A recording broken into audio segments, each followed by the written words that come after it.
دوسری چیز جس سے کہ انسان کے اوپر اللہ کی رحمت برستی ہے اس کو کہتے ہیں استغفار. استغفر اللہ ربی من کل ذنب واتوب الیہ. قرآن مجید میں اللہ رب العزت نے حکم فرمایا واستغفر اللہ، استغفار کرو. ہمارے اکابر یہ معمول بتاتے ہیں روزانہ استغفر اللہ ربی من کل ذنب واتوب الیہ. اس کو دن میں کم از کم 100 مرتبہ صبح 100 مرتبہ شام، زیادہ وقت ہو تو 200 مرتبہ بھی پڑھ سکتے ہیں. مگر جب پڑھ رہے ہوں تو ذرا اپنے گناہوں پر ندامت بھی دل میں محسوس کریں. یہ نہ ہو کہ زبان پہ استغفار چل رہا ہے اور دل میں گناہوں کے خیال چل رہے ہیں. رابعہ بصریہ رحمۃ اللہ علیہ فرماتی تھی استغفارنا یحتاج الی استغفار، کہ ہم ایسا استغفار کرتے ہیں کہ اس کے اوپر ہمیں استغفار کرنے کی ضرورت. صبح برکف توبہ برلب دل پر از لطف گناہ. ہاتھ میں تسبیح، زبان پہ توبہ اور دل گناہ کی لذت میں پڑا ہوا ہے. معصیت را خن میں آیت بر استغفار ما، میرے استغفار کے اوپر تو گناہ بھی کھڑا ہنس رہا ہے. تو ایسا استغفار نہ ہو. صحیح ندامت کے ساتھ ہم استغفار پڑھیں تو اللہ تعالیٰ کی رحمت برسے گی. دلیل قرآن عظیم الشان، بات پکی. اللہ رب العزت شاہ فرماتے ہیں لولا تستغفرون اللہ لعلکم ترحمون. قرآن کی آیت. اگر یہ استغفار کرتے تو کیا ہوتا؟ اللہ تعالیٰ رحمت برساتے. تو اس کا مطلب ہے یہ گارنٹیڈ بات ہے کہ استغفار کرنے سے اللہ تعالیٰ کی رحمت برستی ہے، انسان کے روح کو غذا ملتی. پھر تیسری چیز جس سے کہ اللہ تعالیٰ کی طرف سے رحمت اترتی ہے درود شریف کا پڑھنا. حدیث مبارکہ میں آتا ہے جو شخص ایک دفعہ درود شریف پڑھتا ہے اللہ تعالیٰ 10 رحمتیں اتارتے ہیں. تو 10 رحمتوں کا اترنا اس بات کی دلیل کہ روح کو غذا ملتی ہے، نور اترتا ہے انسان کے اوپر. ہمارے مشائخ نے فرمایا کہ 100 مرتبہ صبح اور 100 مرتبہ شام، کم از کم اتنا تو درود شریف ضروری پڑھ لیں. ایک صحابی رضی اللہ عنہ پوچھتے ہیں اللہ کے نبی صلی اللہ علیہ وسلم میں کتنا درود شریف پڑھوں؟ فرمایا زیادہ پڑھ، چوتھائی حصہ. زیادہ پڑھو گے تو فائدہ زیادہ. اللہ کے نبی صلی اللہ علیہ وسلم آدھا حصہ. بھائی زیادہ پڑھو گے تو زیادہ فائدہ. 3 حصے. فرمایا اور زیادہ تو 4 حصے. جب انہوں نے کہا کہ میں پورا وقت درود شریف پڑھنے میں لگا دوں گا، نبی اسلام نے فرمایا اذن یغفر لک ذنبک، تیرے گناہوں کو بخش دیا جائے گا اور تیرے غموں کو تیرے سر سے اتار دیا جائے. تو درود شریف کے پڑھنے سے اللہ تعالیٰ گناہوں کو معاف کرتے ہیں اور دھو دیتے. صدیق اکبر اللہ عنہ فرمایا کرتے تھے کہ ٹھنڈا پانی آگ کو اتنا جلدی نہیں بجھاتا جتنا جلدی درود شریف کا پڑھنا انسان کے دلوں کی ظلمت کو مٹا دیتا ہے. سیدنا علی رضی اللہ عنہ فرمایا کرتے تھے کہ اگر اللہ تعالیٰ اور اس کے رسول صلی اللہ علیہ وسلم نے تسبیح، تکبیر، تحمید، تحلیل ان کے فضائل نہ بتائے ہوتے تو میں اپنا پورا وقت درود شریف کے پڑھنے میں گزار دیتا. تو ہم بھی درود شریف پڑھیں کم از کم 100 مرتبہ صبح اور 1 مرتبہ شام. اس سے کیا ہوگا کہ دل کو غذا پہنچ جائے. چوتھی چیز اللہ کا ذکر کرنا، ذکر لسانی یا ذکر قلبی جیسا بھی معمول ہو. ذکر کے کرنے سے اللہ تعالیٰ کی رحمت اترتی ہے. اور حدیث پاک سے دلیل نزلت علیہم السکینہ، ان کو رحمت ڈھانپ لیتی ہے. ملائکہ آ جاتے ہیں ان کے اوپر جہاں لوگ مل بیٹھتے ہیں مختلف جگہوں سے آئے ہوئے اللہ کو یاد کرنے کے لیے. تو ذکر کرنے سے سکینہ کا نازل ہونا بھی اس بات کی دلیل کہ انسان کے دل کو غذا ملتی ہے.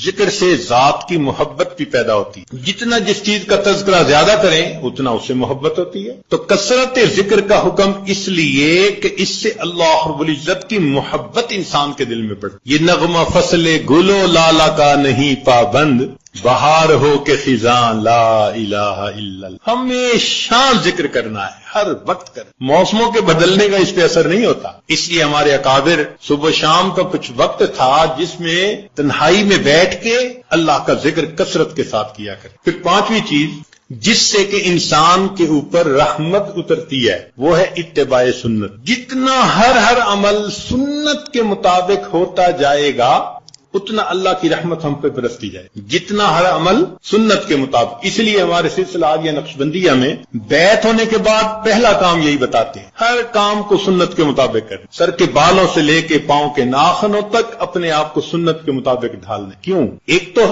اجر ہے، ایک قرب ہے، اللہ کی محبوبیت ملتی ہے، اور تیسرا یہ چیز انسان کے روح کی غذا بھی ہے۔ دلیل قرآن عظیم الشان میں سے ارشاد فرمایا اطیعوا اللہ والرسول لعلکم ترحمون، اللہ اور اس کے رسول کی اطاعت کرو تو کیا ہوگا؟ تمہارے اوپر رحمت برسے گی۔ تو اتباع سنت سے بھی انسان پر رحمت برستی ہے۔ پھر چھٹی چیز اہل اللہ کی صحبت اختیار کرنا۔ قرآن مجید میں تو حکم دیا گیا یا ایھا الذین آمنوا اتقوا اللہ وکونوا مع الصادقین، یہ کونوا حکم ہے، اور حدیث پاک میں بھی حکم دیا گیا۔ نبی علیہ السلام نے ارشاد فرمایا علیکم بمجالسۃ العلماء واستماع کلام الحکماء فإن اللہ تعالی یحیی القلب المیت بنور الحکمہ کما یحیی الارض المیت بماء المطر، کہ جس طرح بارش کے اترنے سے اللہ مردہ زمین کو زندہ کر دیتے ہیں، اسی طرح اہل اللہ کی حکمت بھری باتوں سے اللہ دلوں کو زندہ کرتے۔ تو دلوں کو غذا کا ملنا حدیث سے ثابت، اس لیے تو فرمایا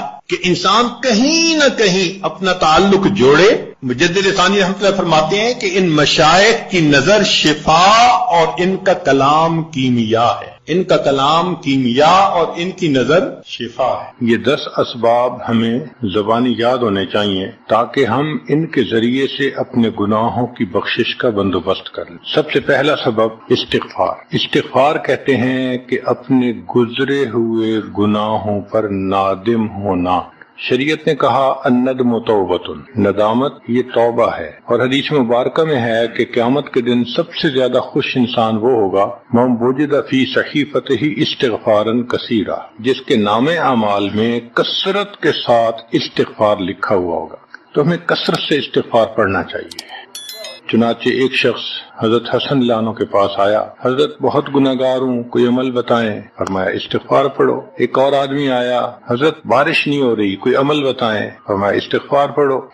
پھر ایک آدمی آیا کہ حضرت بہت قرضہ چڑھ گیا، دعا کریں کہ کوئی اسباب بن جائیں رزق کے، مال کے، تاکہ قرضہ اتر جائے۔ فرمایا استغفار پڑھو۔ پھر ایک شخص آیا کہ حضرت دعا کریں اللہ مجھے بیٹا دے دے۔ فرمایا استغفار کرو۔ ایک آدمی آیا میرا باغ ہے، دعا کریں کہ میرا پھل زیادہ لگے۔ فرمایا استغفار کرو۔ ایک آدمی آیا میری کھیتی باڑی کی زمین ہے، دعا کریں پانی اندر سے نکل آئے۔ فرمایا استغفار کرو۔ اب سننے والا حیران کہ مختلف لوگ مختلف ضروریات آ کر بیان کرتے رہے، سب کے لیے ایک ہی جواب۔ تو اس نے پوچھا کہ حضرت کیا مسئلہ؟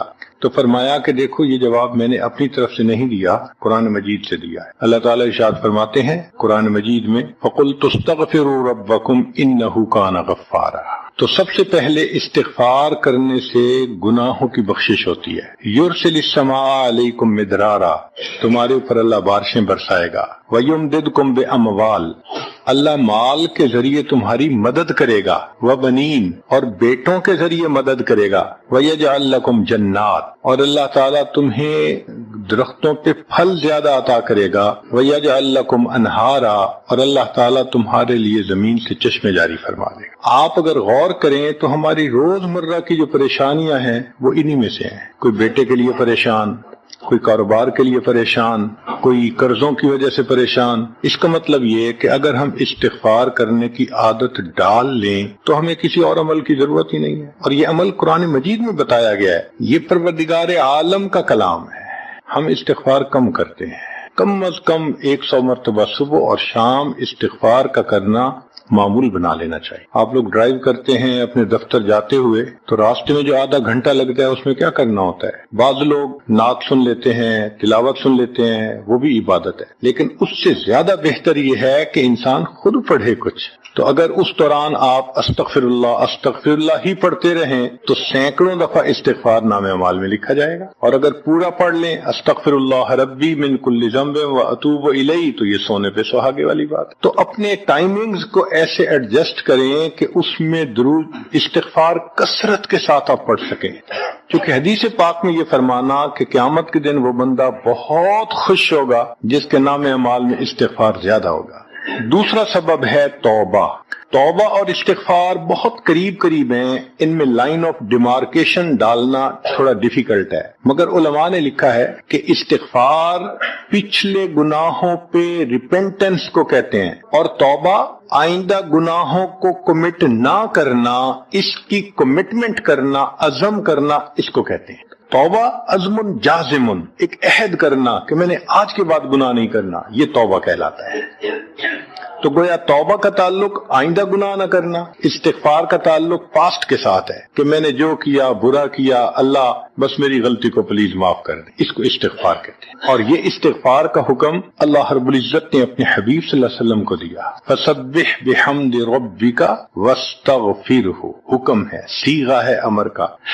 اللہ کے محبوب صلی اللہ علیہ وسلم کو اگر یہ حکم ہے تو سوچئے پھر ہمیں استغفار کرنے کی کتنی ضرورت ہے۔ توبہ ہر بندے پہ کرنی ضروری، چنانچہ کافر ہے تو وہ کفر سے توبہ کر کے مسلمان بن جائے، مومن ہے گناہوں سے توبہ کر کے نیک بن جائے۔ جو نیک ہے وہ جو اپنے اعمال کے اندر غفلت ہوتی ہے، نماز کی غفلت، ذکر میں غفلت، تلاوت میں غفلت، اس غفلت سے توبہ کرے، اور جو کہے کہ جی میں تو اس سے بھی توبہ کرتا ہوں، تو بھئی ہم جو اعمال کرتے ہیں یہ اس کوالٹی کے تو نہیں کہ اللہ تعالیٰ کے ہاں قبولیت پا سکے۔ اب پھر استغفار کرنا کہ اللہ اس کو قبول کر لیجئے، کیونکہ اللہ کے محبوب صلی اللہ علیہ وسلم نے فرمایا ما عبدنا کا حق کا عبادتک، اے اللہ ہم نے عبادت نہیں کی جیسے عبادت کرنے کا حق تھا۔ اگر سید الاولین والآخرین صلی اللہ علیہ وسلم یہ فرماتے ہیں، ہم کس کھیت کی گاجر مولی ہیں، ہماری عبادتیں کیا عبادتیں؟ تو استغفار کرنا، توبہ کرنا ہم میں سے ہر بندے پر لازم ہے۔ تیسری چیز جس سے کہ گناہ معاف ہوتے ہیں، الحسنات الماحیہ، نیکیاں۔ جو انسان نیک اعمال کرتا ہے تو گناہ دھل جاتے ہیں۔ نیک اعمال کی مثال صابن کی ہے، گناہوں کی مثال میل کی سی۔ صابن جتنا زیادہ لگتا ہے اتنا میل دھل جاتی ہے۔ ان الحسنات یذہبن السیئات، یہاں شیطان دھوکہ دیتا ہے۔ مثلا اگر کوئی بچہ تعلیم پا رہا ہے مگر کوئی گناہ بھی کرتا ہے، تیرے علم کا کیا فائدہ، گناہ تو چھوڑتا نہیں۔ بھائی اگر گناہ کرتے ہیں تو علم تو الٹا ان گناہوں کو دھوئے گا، وہ علم ہی چھڑوا دیتا ہے تاکہ دھونے کا مسئلہ ہی نہ رہے۔ اب عورت سوچے گی میں پردہ تو کرتی نہیں، نمازوں کا کیا فائدہ؟ یہ دھوکہ ہے شیطان کا۔ بھئی آپ نمازیں پڑھتی رہو، اس نمازوں کی برکت سے اللہ پھر پردے کی بھی توفیق دے دیں گے۔ تو نیکی نہیں چھوڑنی چاہیے کبھی بھی، یہ سوچ کے جی میں اچھا تو ہوں نہیں، کیا فائدہ؟ فائدہ ہے۔ جب اللہ فرما رہے ہیں کہ نیکیاں گناہوں کو دھو دیتی ہیں، بھئی گناہ تو ہم چھوڑتے نہیں اور نیکی آرام سے چھوڑ دیتے ہیں، یہ کہاں کی لاجک ہے؟ تو اس لیے نیکی بھاگ بھاگ کے کرنی چاہیے۔ اگر گناہ ہے تو نیکی اور زیادہ کریں تاکہ نیکی کی برکت سے گناہوں کی ظلمت ختم ہو جائے اور دھل جائے۔ حدیث پاک میں ہے بندہ گناہ کرتا ہے لکھ دیا جاتا ہے، دوسرا گناہ، تیسرا، 5 گناہ کرتا ہے، پھر اس کے بعد وہ ایک نیکی کرتا ہے تو نیکی والا فرشتہ کہتا ہے کہ دیکھو اللہ کے ہاں دستور ہے من جاء بالحسنۃ فلہ عشر امثالھا، اس کو 10 نیکیاں ملنی تھی، تم نے 5 گناہ لکھے ہیں نا، اچھا تم 5 گناہ مٹا دو، میں نامہ اعمال میں 10 نیکیوں کی بجائے صرف 5 نیکیاں بیلنس وہ ڈال دیتا ہوں۔ چنانچہ 5 گناہ مٹا دیے جاتے ہیں، 5 نیکیاں نامہ اعمال میں لکھ دی جاتی ہیں۔ اس لیے خوب نیکی کرنی چاہیے تاکہ اللہ تعالیٰ گناہوں کی ظلمت سے ہمیں محفوظ فرما دے۔ چوتھی چیز جس سے کہ گناہ معاف ہوتے ہیں، دعاء المؤمنین للمؤمن، جو ایمان والے ایک دوسرے کے لیے دعائیں کرتے ہیں اس سے بھی گناہ معاف ہوتے ہیں۔ چنانچہ عمر لانو جا رہے تھے عمرے کے لیے، نبی علیہ السلام نے فرمایا اے بھائی ہمیں اپنی دعاؤں میں نہ بھولنا، تو نبی علیہ السلام نے امت کو تعلیم دی کہ ایک دوسرے کو دعاؤں کے لیے کہنا چاہیے۔ یہ بہت اچھی عادت ہے کہ جب کسی سے ملیں جی ہمیں اپنی دعاؤں میں یاد رکھیں، والدین کو کہنا، بڑوں کو کہنا، دوستوں کو کہنا، کیا معلوم کس کی مانگی ہوئی دعا کام آ جائے۔ اس دعا کا فائدہ ہوتا ہے نا، تبھی تو قرآن مجید میں دعا سکھائی گئی، ربنا اغفر لنا وَلِإِخْوَانِنَا الَّذِينَ سَبَقُونَا بِالْإِيمَانِ، اے اللہ جو ہم سے پہلے ایمان والے چلے گئے ان کی بھی مغفرت فرما دے۔ تو فائدہ ہوتا ہے تو قرآن نے دعا سکھائی ہے نا۔ تو ایمان والوں کی دعاؤں سے دوسرے ایمان والوں کو فائدہ ہوتا ہے۔ حدیث پاک میں ہے دوست کی دعا دوست کے پیٹھ پیچھے رد نہیں کی جاتی، کیوں؟ اس میں خلوص ہوتا ہے۔ تو اس لیے حدیث پاک میں ہے، مسلم شریف کی روایت ہے کہ اگر کوئی آدمی فوت ہو جائے اور 40 آدمی جنازہ پڑھ لیں جو ایمان والے ہوں، توحید والے ہوں، فرمایا ما من رجل مسلم یموت فیقوم علی جنازته 40 رجلا لا یشرکون باللہ شیئا الا شفعهم اللہ فی، اللہ 40 بندوں کی نماز جنازہ کو قبول کر کے میت کی مغفرت فرما دیتے ہیں۔ 5واں عمل ما یعمل للمیت من اعمال البر، ہم اپنے فوت شدہ لوگوں کے لیے جو نفل کے کوئی نیک کام کرتے ہیں اس سے بھی ان کے گناہ معاف ہوتے ہیں. مثلا صدقہ کر دیا، قرآن پاک پڑھا، ان کو بخش دیا، ان کی طرف سے عمرہ کیا، حج کیا، ان نفلی اعمال کا ثواب ان کو ملتا ہے. اس کی وجہ سے ان کے گناہوں کو معاف کر دیا جاتا ہے. چنانچہ حضرت شیخ الحدیث رحمۃ اللہ علیہ نے فضائل ذکر میں یا کسی اور کتاب میں واقعہ لکھا ہے کہ ایک اللہ والے تھے، قبرستان کے قریب سے جاتے ہوئے انہوں نے کچھ پڑھ کے قبرستان والوں کو بخش دیا.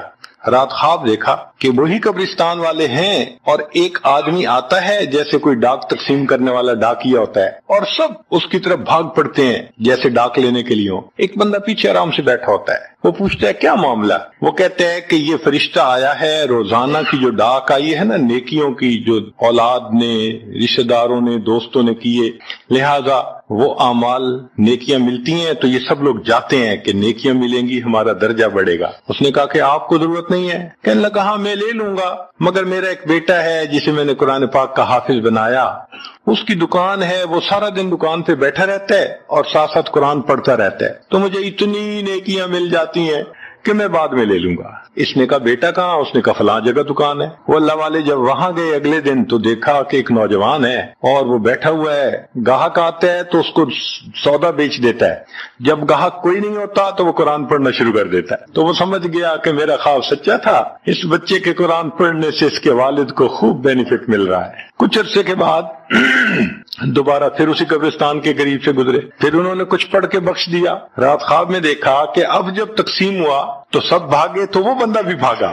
انہوں نے کہا آپ بھی بھاگ رہے ہو؟ کہنے لگا ہاں میں اس لیے بھاگ رہا ہوں کہ میرا وہ بیٹا فوت ہو گیا، اب مجھے قرآن پڑھ کے بخشنے والا کوئی ایسا ہے نہیں، تو جو عام ایمان والوں کا ثواب آتا ہے میں بھی اسی میں سے اپنا حصہ لینے کے لیے جا رہا ہوں. تو ایمان والوں کے ان اعمال کا ثواب بھی ملتا ہے، اور اصل میں یہ اسی بندے کا اپنا عمل ہوتا ہے. یہ ذہن میں رکھنا کہ جو ایمان والے پڑھ کے بخشتے ہیں نا، اس کا ثواب کیوں ملتا ہے؟ اس کا اپنا عمل. دیکھو اس نے نیکوں سے تعلق جوڑا.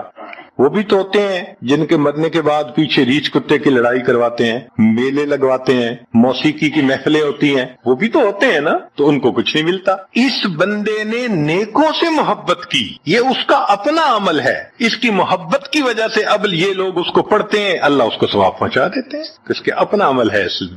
پھر چھٹی چیز جس کی وجہ سے گناہ معاف ہوتے ہیں، المصائب التی یکفر اللہ بها الخطایا فی الدنیا. دنیا میں انسان کو جو مشکلات، تکلیفیں، مصیبتیں پہنچتی ہیں ان کی وجہ سے گناہ معاف کر دیے جاتے ہیں. کوئی مصیبت دنیا میں پہنچتی ہے گناہ معاف ہوتے ہیں. چنانچہ نبی علیہ السلام تشریف فرما تھے، چراغ بجھ گیا، نبی علیہ السلام نے فرمایا انا للہ و انا الیہ راجعون. ام المومنین عائشہ صدیقہ نے پوچھا اے اللہ کے حبیب صلی اللہ علیہ وسلم یہ تو پڑھتے ہیں جب کوئی آدمی فوت ہو جاتا ہے. فرمایا عائشہ مومن کو جو بھی دنیا میں تکلیف غم پہنچتا ہے اگر وہ اس کے اوپر انا للہ پڑھ لے اس کو ثواب ملتا ہے. تو سوچنے کی بات ہے، چراغ کے بجھنے پر اگر ثواب ملتا ہے تو کسی عزیز کی زندگی کا چراغ بجھ گیا اس پر کتنا ثواب ملے گا. اس لیے تکلیف آئے تو پریشان ہونے کی بات نہیں ہوتی، صبر کرنے کی بات ہوتی. انسان بے صبری کے ذریعے خواہ مخواہ اس تکلیف پر ملنے والے ثواب سے اپنے آپ کو محروم کر دیتا ہے. بے صبری سے تکلیف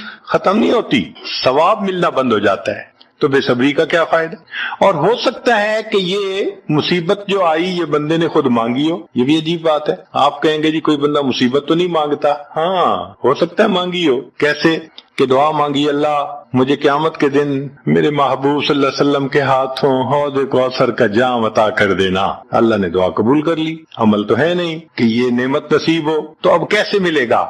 اللہ تعالیٰ بیماری، مصیبت، پریشانی کچھ اس کے اوپر بھیج دیتے ہیں. اگر یہ بندہ اس پر صبر کر لیتا ہے اس کو بہانہ بنا کر اللہ اس کو وہ نعمت عطا فرما دیتے ہیں. چنانچہ ایک بزرگ تھے 70s میں تھے، بیوی بھی اسی طرح بہت نیک تھی. بیوی نے کہا کہ میرا بڑا دل چاہتا ہے کہ نبی علیہ الصلوۃ والسلام کا دیدار نصیب ہو. میں بڑا درود شریف پڑھتی ہوں، نفل پڑھتی ہوں، مگر مجھے واضح زیارت نہیں ہوئی. آپ کو کوئی عمل آتا ہو تو بتا دیں. انہوں نے کہا عمل آتا ہے، کرو گی؟ کہا بالکل کروں گی. کہنے لگے اچھا جمعہ کا دن آ رہا ہے، خوب نہا دھو کے وہ جو دلہن والے کپڑے تھے نا تمہارے کناری والے گوٹے وہ پہننا اور میک اپ کرنا، خوشبو لگانا اور میں بس جمعہ پڑھ کے آؤں گا تو پھر ٹھیک. اس نے کہا بہت اچھا. وہ اللہ کی بندی نہائی دھوئی دلہن کی طرح خوب تیار ہوئی, کپڑے دلہن والے پہنے. ان بزرگوں نے جمعہ کی نماز پڑھی تو ساتھ بھائی کا گھر تھا اس کی, یعنی ان کی بیوی کا. تو بیوی کے بھائی کے گھر چلے گئے, اس کو جا کے کہا میری عمر دیکھو اور آ کے اپنی بیوی بہن کی حالت دیکھو. اس نے کہا کیا مسئلہ؟ وہ ساتھ آ گیا. اور جب گھر آ کے اس نے دیکھا تو بیوی تو دلہن بنی بیٹھی ہے. بھائی کو غصہ آیا, تمہیں اپنی یہ تمہاری عمر اور یہ تمہارے لچھن. اس نے تو ڈانٹا اور وہ بیچاری روئی, اس کا دل ٹوٹا, رو رو کے حال برا, سو گئی. اللہ کی شان کہ اس نیند میں اس کو نبی علیہ السلام کی زیارت نصیب ہو گئی. اب وہ اٹھی تو وہ خوش بھی ہے اور پریشان بھی ہے. خوش اس بات پہ کہ زیارت ہو گئی, اور پریشان اس بات پہ کہ میاں نے کیا کیا, خود کہا دلہن بنو اور خود بھائی سے مجھے ڈانٹ پڑوا دی. تو پھر اس نے پوچھا کہ آپ نے ایسا کیوں کیا؟ انہوں نے کہا دیکھو میں تمہاری زندگی کو قریب سے جانتا ہوں, میں نے تمہیں اتنا پیار محبت سے رکھا ہے کہ تمہیں زندگی کے کوئی تکلیف نہیں پہنچنے دی. میں نے تم نے عبادت کی انتہا کی ہے, مگر کچھ نعمتیں ہوتی ہیں جو دل ٹوٹنے پہ ملتی ہیں. تو تمہارا تو کبھی دل ٹوٹا نہیں, تو میں نے ایک بہانہ بنایا کہ تمہیں کہا دلہن بنو, بھائی کو شکایت لگا دی, اس نے ڈانٹ پلا دی, تمہارا دل ٹوٹا, اللہ کو رحم آ گیا. اللہ تعالیٰ ٹوٹے دلوں پر رحم فرما دیتے ہیں. تو ممکن ہے کہ یہ مصیبت, یہ پریشانی اللہ کی طرف سے ہمارے لیے انعام کا سبب بن کے آئی ہو. اس لیے ہمارے بزرگوں نے کہا سکھ دکھاں تو دیواں وار, کہ میں سکھوں کو دکھوں پہ قربان کر دوں. سکھ دکھاں تو دیواں وار, دکھاں آن ملائم یار, کہ دکھوں نے مجھے میرے یار سے ملا دیا. اللہ کو بڑا ترس آتا ہے اس بندے پر جس پر کوئی مصیبت آتی ہے, پریشانی آتی. پھر ساتویں چیز جس سے کہ گناہ معاف ہوتے ہیں, ما يحصل فی القبر من الفتنة والزغطة والروع, قبر کے اندر انسان جب جائے گا تو اس کو وہاں پر ضغط قبر پیش آئے, قبر دباتی ہے, اس قبر کے دبانے سے بھی گناہ معاف ہوتے ہیں, اور یہ ضغط قبر ہر کسی کو پیش آئے گا.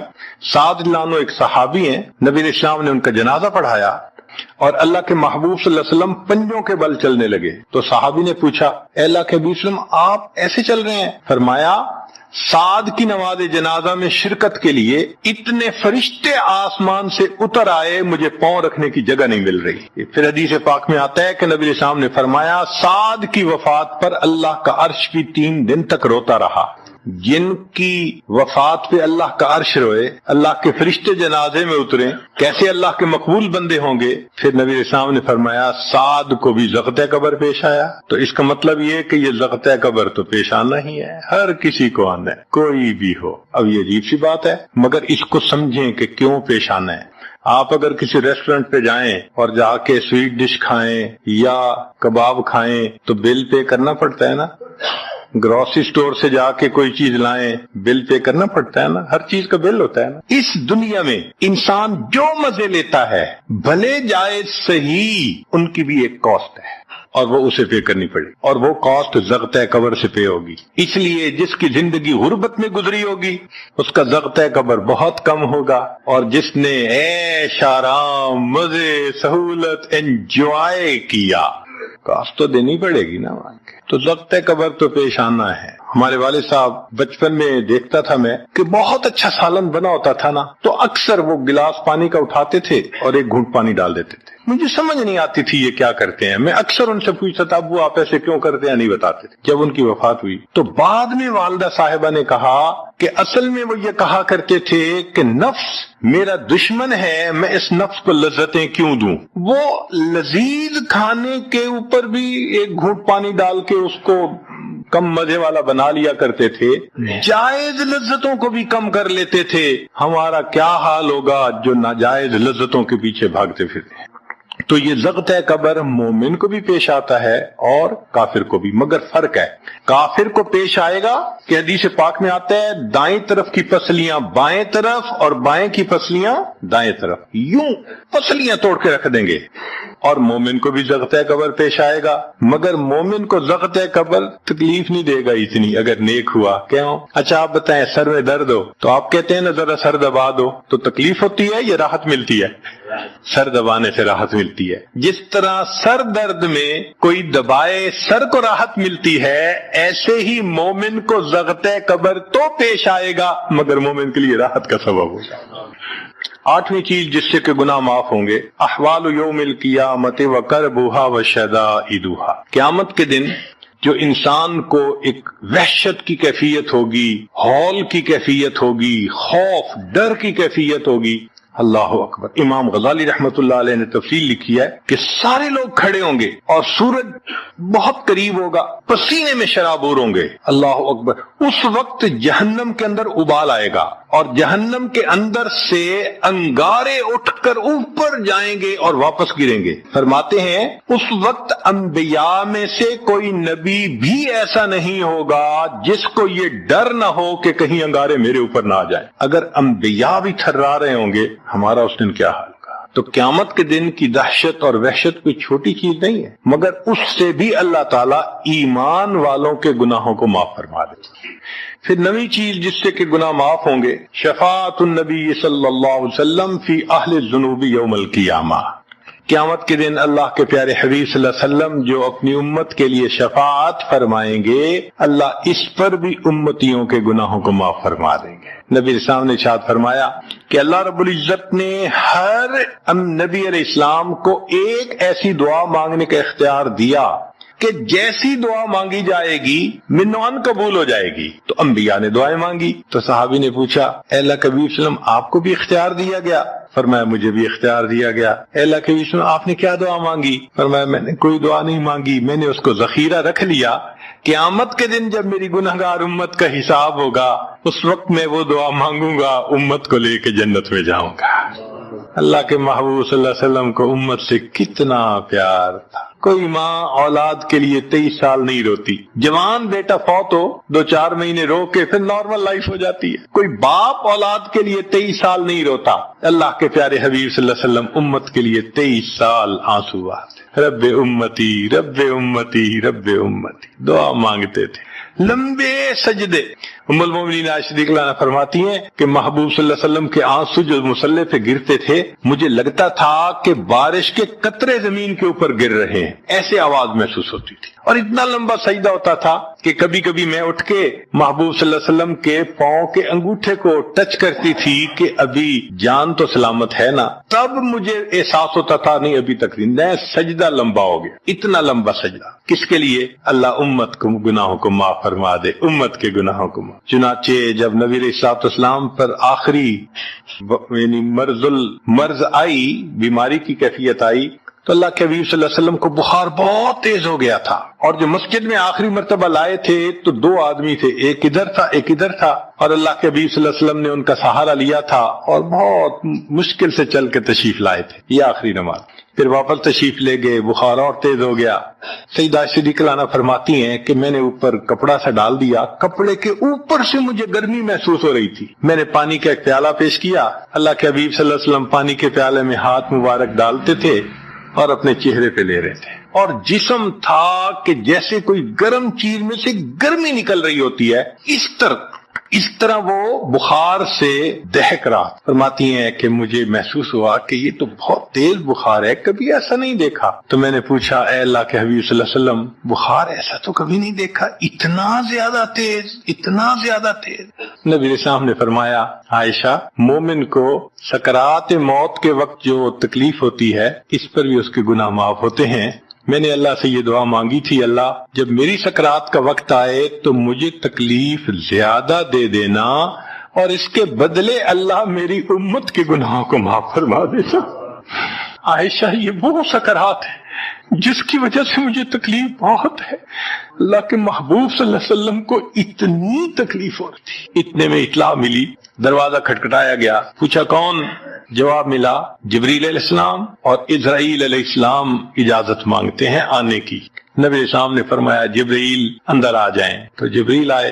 اے اللہ کے حبیب صلی اللہ علیہ وسلم اللہ نے آپ کو یاد فرمایا ہے. نبی علیہ السلام نے فرمایا جبریل اللہ تعالیٰ سے پوچھ کے یہ پہلے بتاؤ میرے بعد میری امت کا کیا حال ہوگا، پہلے پوچھ کے بتاؤ. جبریل علیہ السلام نے اللہ تعالیٰ سے پوچھا. رب کریم نے کہا فرمایا میرے محبوب سے جا کر کہہ دو اے محبوب آپ کے بعد آپ کی امت کو تنہا نہیں چھوڑیں گے۔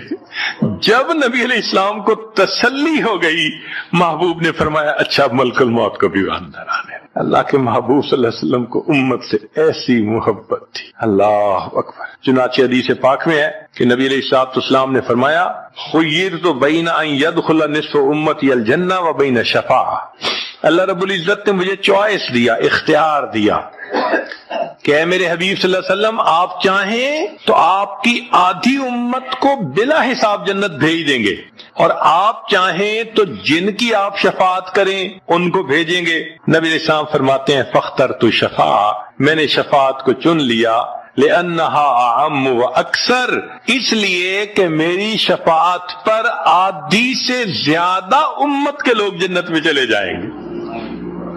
اللہ اکبر۔ پوچھنے والے نے پوچھا اے اللہ کے حبیب صلی اللہ علیہ وسلم اترونہا للمتقین، کیا آپ کی شفاعت نیکوں کے لیے ہوگی؟ فرمایا لا ولکنہا للمذنبین الخطائین المتلوثین، نہیں میری شفاعت میرے امت کے گناہ گاروں کے لیے ہوگی۔ اللہ کے حبیب صلی اللہ علیہ وسلم کی شفاعت کا نصیب ہو جانا یہ بھی گناہوں کی بخشش کا سبب ہے۔